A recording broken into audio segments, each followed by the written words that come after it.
Hi everyone. So in these times that seem challenging and feel like they really suck right now, I'm with you. I have been thinking a lot about the difficulties of teaching ceramics and, on your case, being in a clay ceramics class, and the challenges that we're facing trying to do this virtually. Some of you don't even have clay. And so when thinking about that, I made the comparison to trying to teach how to swim without a swimming pool. And that made me realize that there was already a story about that from the collection No One Belongs Here More Than You by the artist and author Miranda. So this story brings me some humor, and I hope it does for you as well. And it also is a reminder that given limited resources, that we can learn to be creative. So this is the swim team for you. This is a story I wouldn't tell you when I was your girlfriend. You kept asking and asking, and your guesses were so lurid and specific. Was I a kept woman? Was I naked for the entire year? Was Belvedere like Nevada, where prostitution is legal? The realities began to seem barren, and in time I realized that if the truth felt empty, then I would probably not be your girlfriend much longer. I hadn't wanted to live in Belvedere, but I couldn't bear to ask my parents for money to move. Every morning I was shocked to remember I lived alone in this town that wasn't even a town, it was so small. It was just houses near a gas station, and then about a mile down, there was a store, and that was it. I didn't have a car, didn't have a phone, I was 22. And I wrote my parents every week and told them stories about working for a program called READ, READ. We read to at-risk youth. It was a state-funded pilot program. I never decided what the letters READ stood for, but every time I wrote pilot program, I kind of marveled at my ability to come up with these phrases. Early intervention was another good one. This story won't be very long because the amazing thing about that year was that almost nothing happened. The citizens of Belvedere thought my name was Maria. I never said it was Maria, but somehow this got started, and I was overwhelmed by the task of telling all three people that I knew my real name. These three people were named Elizabeth, Kelda, and Jack Jack. I don't know why Jack twice, and I'm not completely sure about the name Kelda, but that's what it sounded like, and that's the sound I made when I called her name. I knew these people because I gave them swimming lessons. Now, this is the real meat of my story because, of course, there are no bodies of water near Belvedere and no pools. They were talking about this in the store one day, and Jack Jack, who must be dead by now because he was really old, said it didn't really matter anyways because he and Kelda couldn't swim, so they'd be liable to drown themselves. Elizabeth was Kelda's cousin, I think, and Kelda was Jack Jack's wife. They were all in their 80s at least. Elizabeth said that she had swum many times one summer as a girl while visiting a cousin, obviously not Cousin Kelda. The only reason I joined the conversation was that Elizabeth claimed you had to breathe underwater to swim. "That's not true," I yelled. These were the first words I'd spoken out loud in weeks. My heart was pounding like I was asking someone out on a date. You just hold your breath.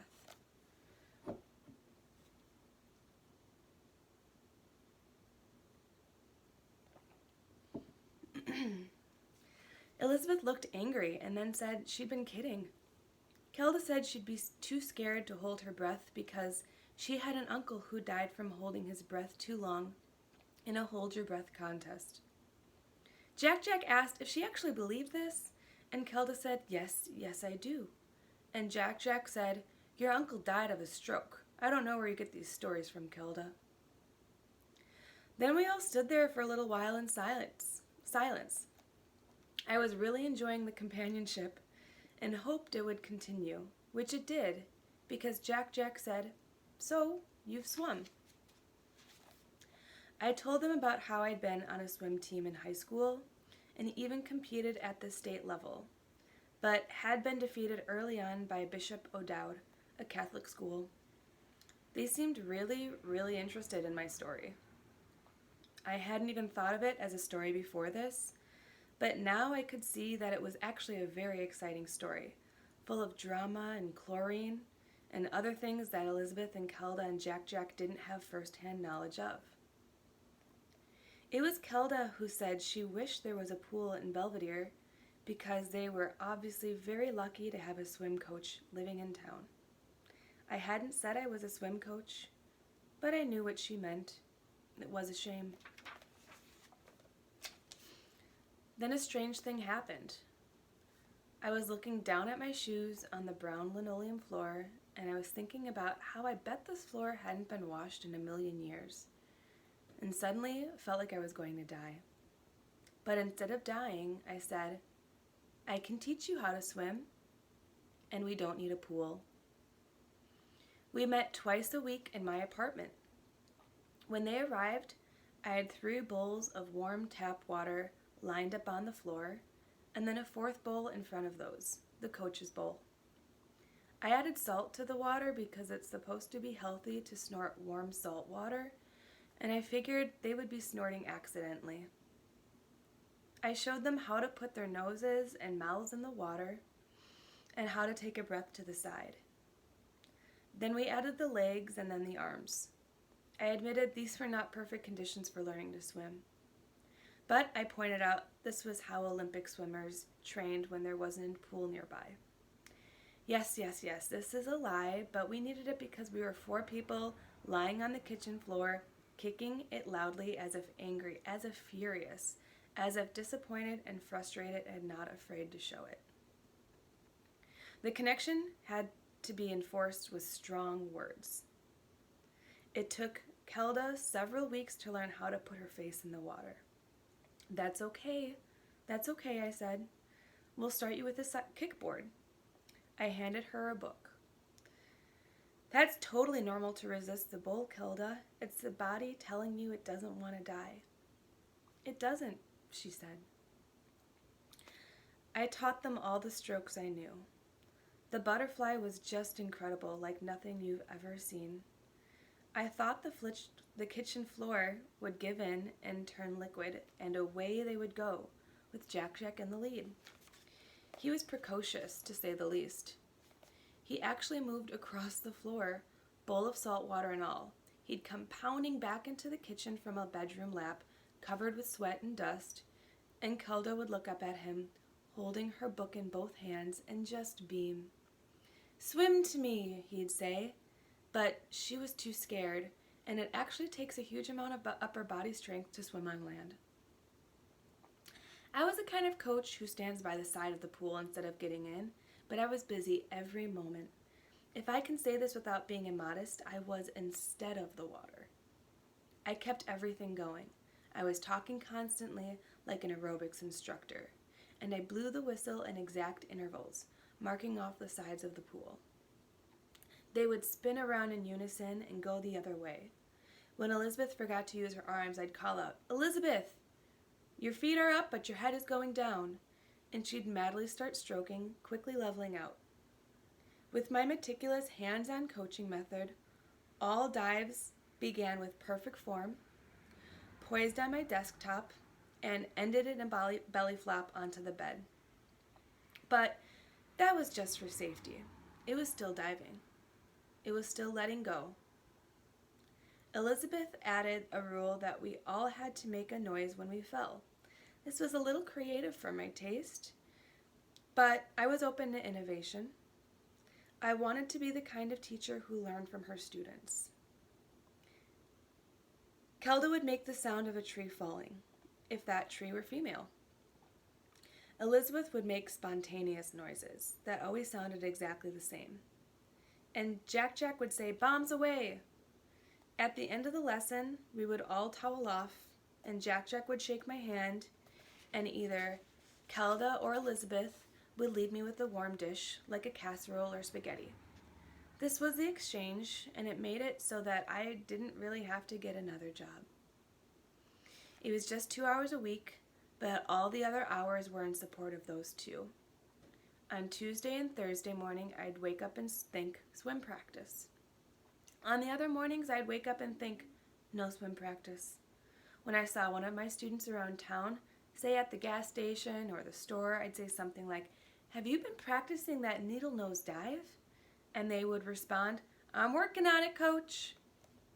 I know it's hard for you to imagine me as someone called coach. It's a very different identity. I had a very different identity in Belvedere. That's why it was so difficult to talk about it with you. I never had a boyfriend there. I didn't make art. I wasn't artistic at all. I was kind of a jock. I was totally a jock. I was the coach of a swim team. If I had thought this would be at all interesting to you, I would have told you earlier, and maybe we would still be going out. It's been 3 hours since I ran into you at the bookstore with the woman in the white coat. What a fabulous white coat. You are obviously completely happy and fulfilled already, even though we only broke up 2 weeks ago. I wasn't even totally sure we were broken up until I saw you with her. You seem incredibly far away to me, like someone on the other side of a lake. A dot so small that it isn't male or female or young or old. It is just smiling. Who I miss now, tonight? It's Elizabeth, Kelda, and Jack. They are dead.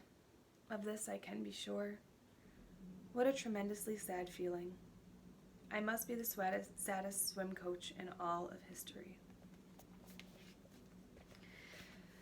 So I hope that short story entertained you a little bit, and I hope that you remember that even in these times where we are facing unprecedented change and transition into a new way of learning and being in school, that creativity and your attitude is really what I think can help make a difference. Miss you all. I hope that you're well.